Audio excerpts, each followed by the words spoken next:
আজকে আমরা আলোচনা করব ABTA set number 7 page number 215। লক্ষ্য করো, প্রথমে আমাদের টেক্সট বই থেকে নেওয়া গল্পের scene. We live on the big half moon island. আচ্ছা, মানে এটা আওয়ার রানওয়ে কাইট থেকে নেওয়া হয়েছে। আচ্ছা, আমি আর টেক্সট পড়ছি না, টেক্সট তোমরা নিশ্চয়ই তোমাদের পড়া আছে। চলে এসো প্রশ্ন উত্তরে। লক্ষ্য করো, প্রথমে আমাদের মাল্টিপল চয়েস। তোমরা জানোই গল্প থেকে আমাদের 5টি মাল্টিপল চয়েস থাকবে। প্রথম প্রশ্ন, here I in the above text is. উপরে উল্লেখিত টেক্সটটিতে বা পাঠ্যটিতে আই বলতে কি বোঝানো হয়েছে বা কাকে বোঝানো হয়েছে?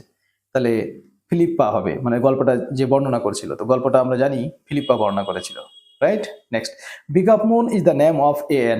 বিগ হাফ মুন হচ্ছে নাম একটি কিসের?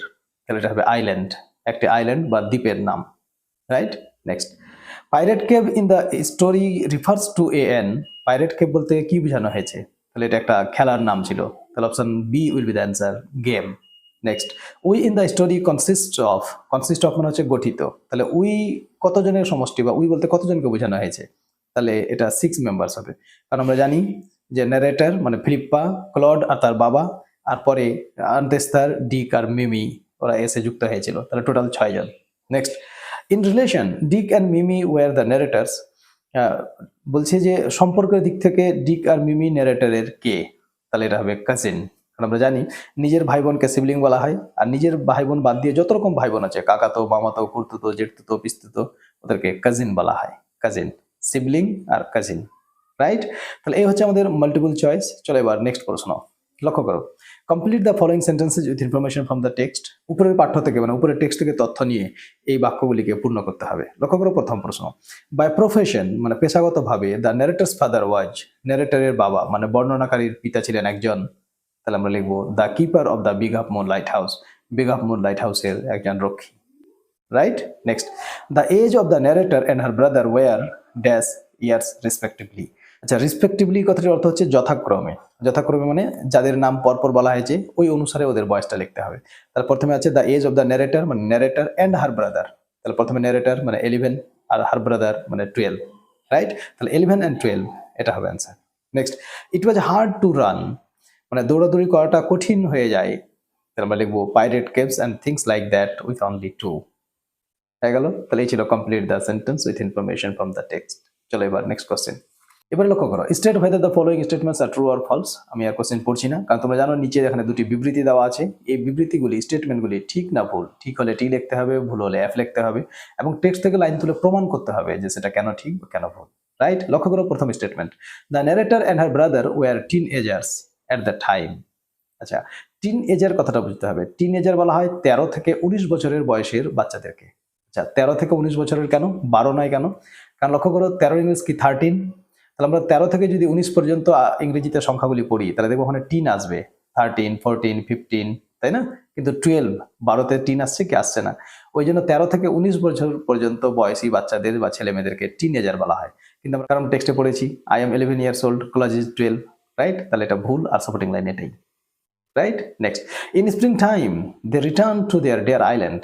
বসন্তকালে তারা তাদের প্রিয় দ্বীপে ফিরে আসতো। ট্রু। আচ্ছা, সাপোর্টিং লাইন কি দিব আমরা? As soon as spring comes back we sail to our own dear island, right? তাহলে এই হচ্ছে আমাদের গল্প থেকে প্রশ্ন। এবার চলে আসো কবিতা। তোমরা জানো কবিতা থেকে 8 নম্বরের প্রশ্ন থাকবে, 4টি মাল্টিপল চয়েস, আর 4 নম্বরের জন্য 2টো প্রশ্ন থাকতে পারে, ট্রু ফলস থাকতে পারে, কজ ইফেক্ট থাকতে পারে। চলো দেখে নিই এখানে কি আছে। লক্ষ্য করো, প্রথমে কবিতার টেক্সট। আচ্ছা, এখানে if I am not so large as you, you are not so small as I, মানে এটা ফেবেল থেকে নেওয়া হয়েছে। খুব ইম্পর্টেন্ট তোমাদের জন্য এবার আসার সম্ভাবনা আছে। আচ্ছা, তাহলে আমরা আর টেক্সট পড়ছি না, টেক্সট তোমরা দেখে নিও, প্রশ্ন উত্তরে চলে আসো। তোমরা জানো কবিতা থেকে 4টি মাল্টিপল চয়েস থাকবে। প্রথম প্রশ্ন, I am not so large as you, here I refers to the. এখানে আই বলতে কাকে বোঝানো হয়েছে? তাহলে আমরা জানি গোটা কবিতাটাই কাঠবিড়ালির ভাষায় বলা হয়েছিল, রাইট? কাঠবিড়ালি, তাহলে স্কুইরাল, স্কুইরাল হবে answer. Next, and are not half so spry. Here spry means, খুব ইম্পর্টেন্ট, তাহলে স্প্রাই মিনস লাইভলি, লাইভলি মানে চটপটে বা চঞ্চল। Next, you are not so small as I, here you refers to the. এখানে you বলতে কাকে বোঝানো হয়েছে? তাহলে ইউ বলতে এখানে মাউন্টেন, তাই না? আই হচ্ছে স্কুইরাল আর ইউ হচ্ছে mountain. Next, pretty squirrel track is made by the. সুন্দর কাঠবিড়ালির পথ তৈরি করেছিল কে? তাহলে মাউন্টেন, পর্বত, পর্বত হবে অ্যান্সার। তাহলে এই হচ্ছে মাল্টিপল চয়েস। চলো এবার নেক্সট কোশ্চেন দেখি।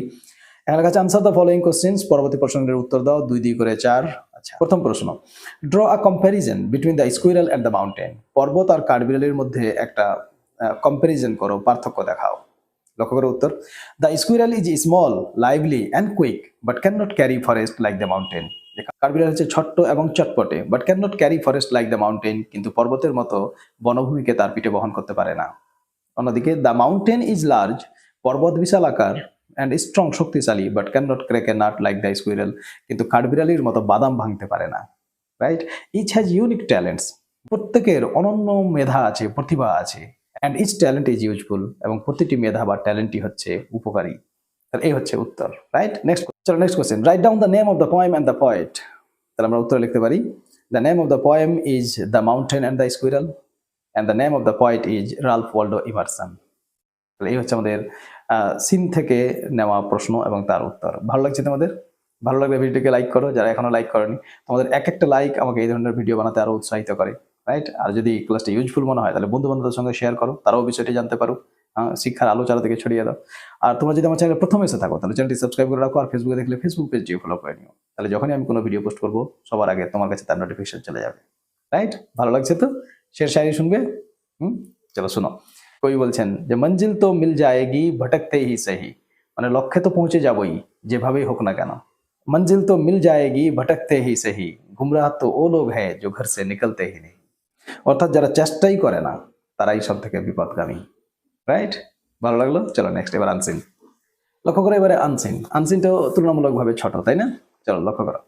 আ series of 14 destructive wild fire, বলছে 14টি বিধ্বংসী দাবানলের ধারাবাহিক আক্রমণ affected the Los Angeles metropolitan area and San Diego County in California, United States। বলছে যে ক্যালিফোর্নিয়ার যুক্তরাষ্ট্রের লস অ্যাঞ্জেলসের মহানগর এলাকা, মেট্রোপলিটন মানে মহানগর, অ্যান্ড সান ডিয়েগো কাউন্টিকে ক্ষতিগ্রস্ত করেছে। এফেক্টেড মানে ক্ষতিগ্রস্ত করা, পাস্ট টেন্সে আছে। রাইট? আচ্ছা, সিরিজ মানে ধারাবাহিকতা, আর ডিস্ট্রাকটিভ মানে হচ্ছে বিধ্বংসী, আর কাউন্টি মানে হচ্ছে প্রশাসনিক জেলা।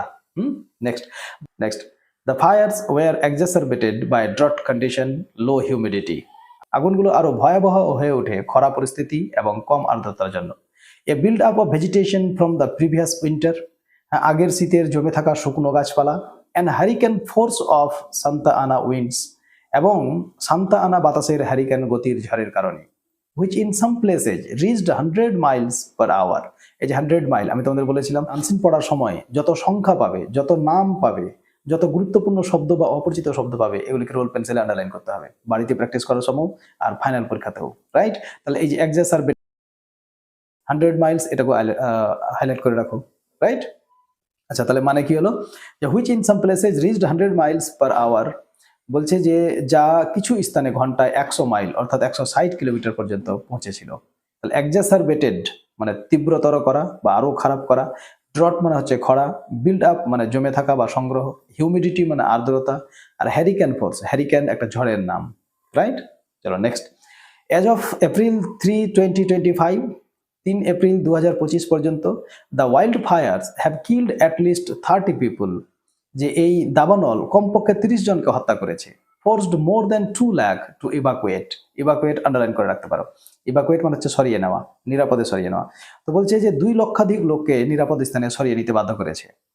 And destroyed more than 80,000 Holmes and structures, এবং 18,000-এরও বেশি বাড়িঘর ও স্থাপনা ধ্বংস করেছে। রাইট? তাহলে ইভাকুয়েট মানে যেমনটা বললাম সরিয়ে নেওয়া, স্ট্রাকচার মানে স্থাপনা।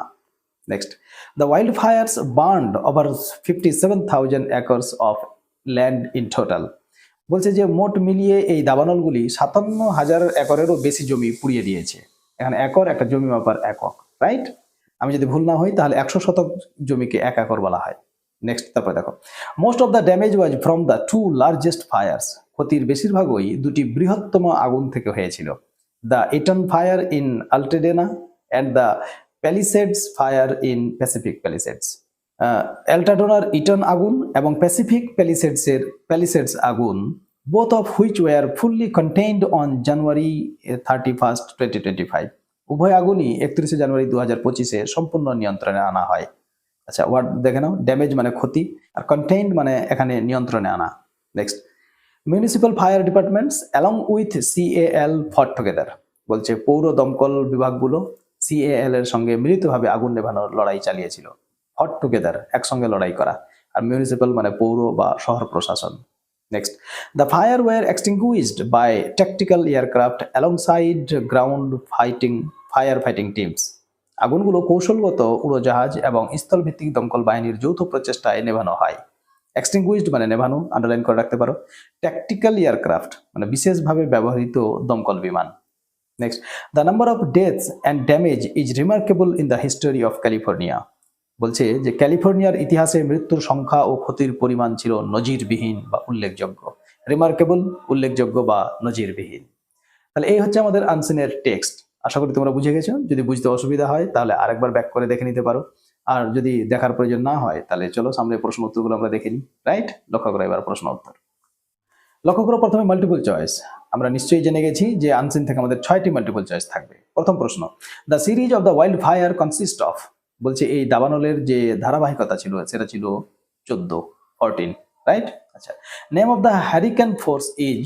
যে হ্যারিকেন ঝড়ের কথা বলা হয়েছে তার নাম Santa Ana. Next, the wildfires burnt over land of. এই দাবানল পুড়িয়ে ফেলেছিল কতটা জমিকে? তাহলে 57,000 acres. Option C will be the answer. Next, number of people killed in the fire is at least. যে সংখ্যা মানুষ মারা গেছে সেটা হচ্ছে অন্তত পক্ষে তাহলে 30 জন। Next, Eaton is in. Eaton কোথায় অবস্থিত? তাহলে Altadena.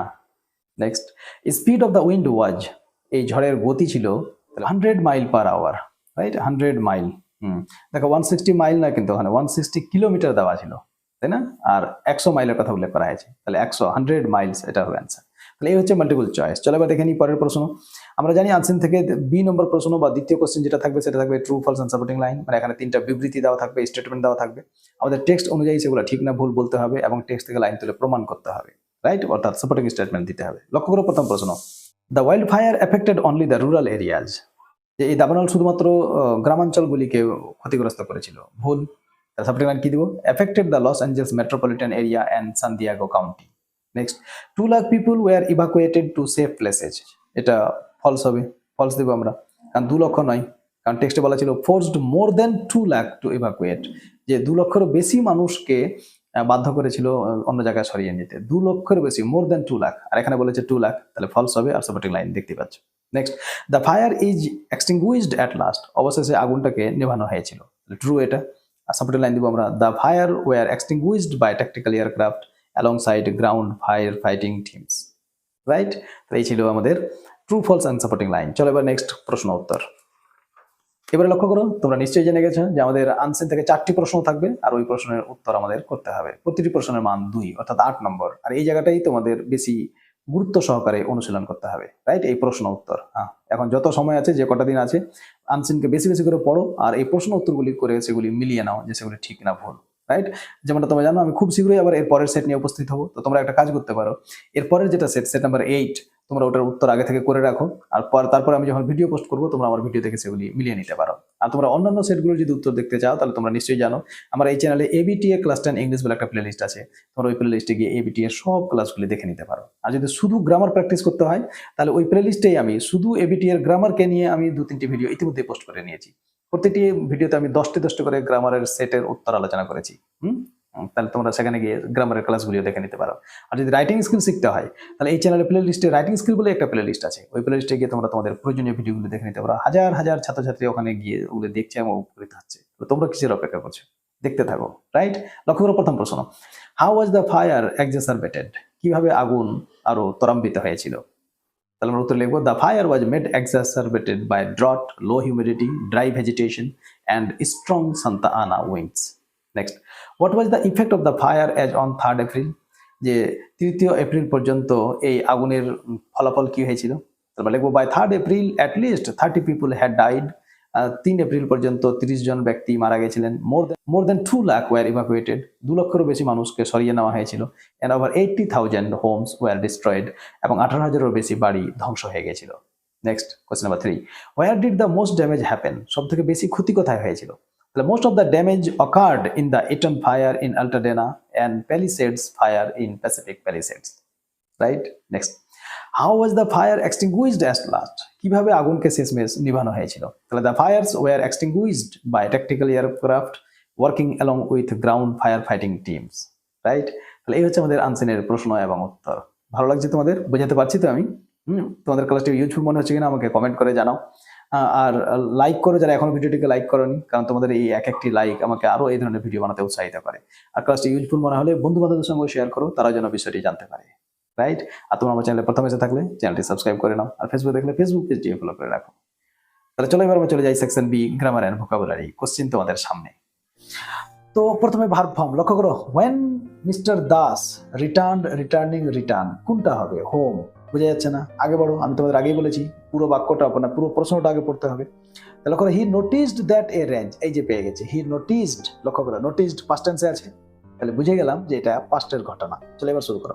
when mister Das return, অবশ্যই রিটার্ন হবে না হোম। হি নোটিসড দ্যাট, তিনি লক্ষ্য করলেন যে এ গ্যাং অফ মিসক্রেন্টস, কিছু দস্যু বা ডাকাতের দল হিজ হাউস, তার বাড়িতে প্রবেশ করেছিল। তাহলে পাস্টের পাস্ট, তিনি দেখেছিলেন, এটা অতীতকাল। আচ্ছা, চোরেরা বা দস্যুরা ঢুকেছিল, এটা তার আগেই ঘটেছে। তাহলে পাস্টের পাস্ট কি হয়? পাস্ট পারফেক্ট হয়। ইতিমধ্যে আমরা এটা আলোচনা করেছি। তাহলে had entered his house during his absence. The local police station, স্থানীয় পুলিশ স্টেশনকে কি করা হয়েছিল? জানানো হয়েছিল। তাহলে ওয়াজ ইনফর্মড অ্যান্সার হবে, প্যাসিভ ভয়েসে ওয়াজ ইনফর্মড হয়ে গেল। আচ্ছা চলো, article and preposition. The opening ceremony, আচ্ছা কার ওপেনিং সেরেমনি? IPL 2025 এর। তাহলে এর এই যে র আসছে, যখনই র আসবে মানে অধিকার বা মালিকানা বুঝাবে, অফ ব্যবহার করতে হয়, অফ হবে answer. Is set to take place at Eden Gardens stadium on Saturday March 22। Sir on কেন? মনে রাখবে দিনের নাম আর যদি কোনো তারিখ থাকে তাহলে দিনের নাম আর তারিখের আগে সবসময় অন ব্যবহার করতে হয়, অন। আর মাসের নাম, বছরের নাম যদি এরকম থাকে তাহলে ওখানে ইন বসাতে হয়, in January, in February, in 2025। বোঝা গেল? চলো নেক্সট। এবার দেখো, Rama blamed her friend for the trouble. কি বলেছে? Use noun form of blame and rewrite. Blame শব্দটির এখানে নাউন ফর্ম ব্যবহার করতে বলেছে। তাহলে ব্লেমের নাউন ফর্ম ব্লেম, ওটাই, খালি ব্যবহারটা আলাদা হবে, কিন্তু ফর্ম একই, ভার্ব আর নাউন ফর্ম দুটোই এক। তাহলে আমরা কিভাবে এটাকে নাউন ফর্ম হিসেবে সেট করব? তাহলে আমরা বলতে পারি Rama put the blame on her friend for the trouble. Put the blame, বুঝতে পারলাম। বা তোমরা এটা বলতে পারো Rama laid the blame on her friend for the trouble. হয়ে গেল। Next, repair your shoes, change the voice. লক্ষ্য করো, রিপেয়ার মানে মেরামত করা, ভার্ব দিয়ে শুরু হয়েছে, তাহলে এটা ইম্পারেটিভ সেন্টেন্স। আর আমরা একটু আগেই জানলাম যদি ইম্পারেটিভ সেন্টেন্সে ভার্ব আর অবজেক্ট দুটোই থাকে তাহলে let plus object plus be plus verb 3 এই সূত্র অনুসারে প্যাসিভ করতে হয়। তাহলে কি হবে উত্তর? Let your watch be repaired. হয়ে গেল। Next, he said to me do you know where they have gone, change the mode of narration. তাহলে প্রশ্নমূলক, তাহলে রিপিটিং ভাবে যাবে আস্কড। তাহলে হি আস্কড মি, আচ্ছা ইয়েস নো কোশ্চেন, তাহলে আমরা ইফ কে লিঙ্কার হিসেবে ব্যবহার করতে পারি। তাহলে উত্তর হবে he asked me if I knew where they had gone. লক্ষ্য করো, ডু ইউ সেকেন্ড পারসন আছে এখানে, আমরা একটু আগেই জানলাম সেকেন্ড পারসন, তাহলে কাকে দেখবো? যাকে বলছে, তাহলে বাক্যটা কাকে বলছে? He said to me, me কে বলছে। এবার ইউ এখানে সাবজেক্ট, তাহলে মি এর সাবজেক্ট কি? আই। ওই যে লক্ষ্য করো, ইফ আই ব্যবহার করেছি সাবজেক্ট। আর নো ডু আছে মানে প্রেজেন্ট ইনফিনিট, আর তোমাদের একটু আগেই শিখালাম প্রেজেন্ট ইনফিনিট থাকলে ইনডাইরেক্ট করার সময় পাস্ট ইনফিনিট করে দিতে হয়। তাহলে I knew where they had gone, they লক্ষ্য করো থার্ড পারসন, তো থার্ড পারসন চেঞ্জ হবে না, চেঞ্জ হয়নি। বুঝে গেছো নিশ্চয়ই? চলো ফ্রেজাল ভার্ব। প্রথমে লিস্ট দেখে নাও। টার্ন আপ মানে উপস্থিত হওয়া বা হাজির হওয়া, ক্যারি অন চালিয়ে যাওয়া, টেক আফটার সাদৃশ্য হওয়া, আর ক্যারি আউট মানে হচ্ছে পালন করা। চলো এবার প্রশ্ন দেখো। The players should execute the order of the captain. Execute মানে পালন করা, তাহলে এখানে হয়ে যাবে carry out. Number 2, very few members appeared in the meeting. Appeared past টেন্সে আছে, তাহলে টার্নড আপ, টার্ন এর সঙ্গে ইডি লাগাতে হবে, turned up. Next, the audience asked me to continue singing. To continue, to এর পরে ভার্ব ওয়ান হয় আমরা জানি, তাহলে এখানে কন্টিনিউ ভার্ব ওয়ান, তাহলে আমরাও ভার্ব ওয়ান ব্যবহার করবো, তাহলে ক্যারি অন। এবারে চলে এসো কোশ্চেন নাম্বার 6।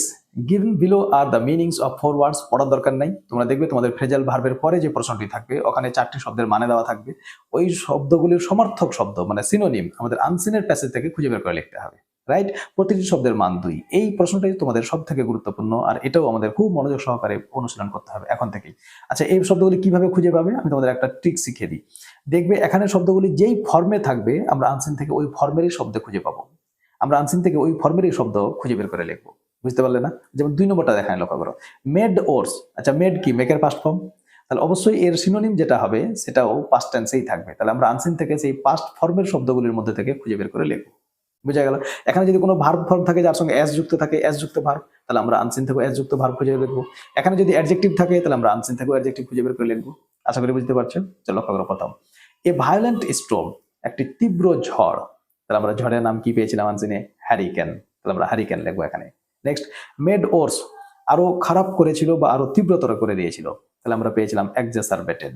এই যে দেখো, আমি তোমাদের আন্ডারলাইন করতে বলেছিলাম, যত গুরুত্বপূর্ণ শব্দ আন্ডারলাইন করবে, এক্সাসারবেটেড।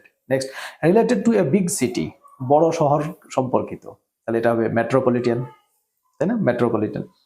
আচ্ছা, তারপরে ভেরি ড্রাই সিচুয়েশন, অতি খরা পরিস্থিতি, তাহলে খরার ইংলিশ হচ্ছে আমরা পেয়েছিলাম ড্রট। ড্রট, এই যে এটা ড্রট। তাহলে এই ছিল আমাদের 4টি সিনোনিম। চলো এবার সেকশন সি, রাইটিং স্কিল। লক্ষ্য করো প্রথম প্রশ্ন, write a letter to your friend talking about an educational tour you made, মানে তুমি সম্প্রতি কোনো শিক্ষামূলক ভ্রমণে গিয়েছিলে, সেই সম্পর্কে বর্ণনা দিয়ে তোমার বন্ধুকে চিঠি লেখো। আমি আর উত্তর পরে সময় নষ্ট করছি না, উত্তর তোমাদের সামনে। পার্সোনাল লেটার কিভাবে লিখতে হয়, মানে বন্ধুকে, বাবাকে, কাকুকে, জেঠুকে চিঠি কিভাবে লিখতে হয় তার একটা রেডিমেড ফরম্যাটের ভিডিও কিন্তু আমি আমার এই রাইটিং স্কিল প্লে লিস্টে পোস্ট করেছি। যে ফরম্যাটটি মুখস্থ করলে তোমরা যে কোনো পার্সোনাল লেটার, মানে এই যে বন্ধুকে, বাবাকে, কাকুকে, যে কোনো চিঠি তোমরা অনায়াসে লিখে আসতে পারবে। তাই ফরম্যাটগুলিকে অবশ্যই মুখস্থ করে নিও। আমি ওই রাইটিং স্কিল প্লে লিস্টে সব কিছুর ফরম্যাট পোস্ট করেছি, বায়োগ্রাফির ফরম্যাট, রিপোর্ট রাইটিং এর ফরম্যাট, লেটার রাইটিং এর ফরম্যাট, এডিটোরিয়াল লেটারের ফরম্যাট, স্টোরি রাইটিং এর ফরম্যাট, সব দেওয়া আছে ওখানে। ওখানে যাও আর ক্লাসগুলো দেখে নিও। চলো এবার নেক্সট কোশ্চেন। এবারে লক্ষ্য করো, your school has organised a free English communication skill workshop for students of class 9 and 12, যে তোমার বিদ্যালয় ইংলিশ কমিউনিকেশন স্কিল ওয়ার্কশপের আয়োজন করতে চলেছে। As the secretary of students club write a notice announcing the details of the programme, যে তুমি এই students ক্লাবের সেক্রেটারি হিসাবে ছাত্রছাত্রীদের উদ্দেশ্যে এই প্রোগ্রাম সম্পর্কে বিস্তারিত জানাও। আচ্ছা, নোটিস তোমাদের জন্য এবার খুবই খুবই গুরুত্বপূর্ণ, তাই আমি আর উত্তর পড়ে শোনাচ্ছি না, উত্তর তোমাদের সামনে তুলে ধরেছি। তোমরা এটিকে স্ক্রিনশট নিয়ে রাখো, প্রয়োজন হলে মুখস্থ করে নিও, আর যদি যারা নিজে থেকে লিখতে পারবে তাহলে তো কোনো কথাই নেই, রাইট? আচ্ছা, এই নোটিসের ফরম্যাট, মানে যে কোনো নোটিস আমরা কিভাবে লিখতে পারি এর ফরম্যাট নিয়েও কিন্তু আমি একটা সেপারেট ভিডিও পোস্ট করেছি, নোটিস রাইটিং বলে। ওই রাইটিং স্কিল প্লে লিস্টে তোমরা সব পেয়ে যাবে এগুলো। আশা করি স্ক্রিনশট নেওয়া হয়ে গেছে। চলো next, last question. Write a story using the given hints, give a suitable title to it. আচ্ছা, এখানে একটি গল্পের পয়েন্ট দেওয়া আছে, আমাদের একটা সুইটেবল টাইটেল, মানে উপযুক্ত একটা টাইটেল, আর সেই গল্পটিকে লিখতে হবে। উত্তর তোমাদের সামনে, তোমরা দেখতেই পাচ্ছ, রাইট?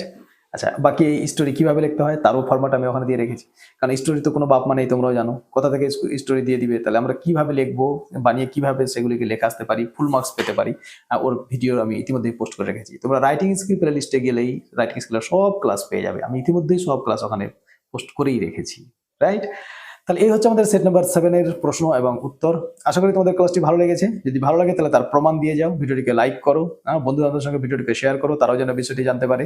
আর তোমরা আমার চ্যানেলে প্রথম এসে থাকলে চ্যানেলটিকে সাবস্ক্রাইব করো, আর ফেসবুক দেখলে ফেসবুক পেজটিও ফলো করে নিও, রাইট? এবং তোমরা কমেন্ট করে জানাতে পারো যে তোমাদের কি ধরনের ভিডিও প্রয়োজন, তোমরা পরবর্তীতে কি ধরনের ভিডিও চাও, তাহলে আমি চেষ্টা করবো তোমাদের প্রয়োজন অনুসারে ভিডিও বানানোর। তাহলে খুব শীঘ্রই তোমাদের সঙ্গে আবার দেখা হচ্ছে পরবর্তী সেটের উত্তর নিয়ে। Till then, be happy, take care of yourself, keep watching and keep learning English. Happy learning.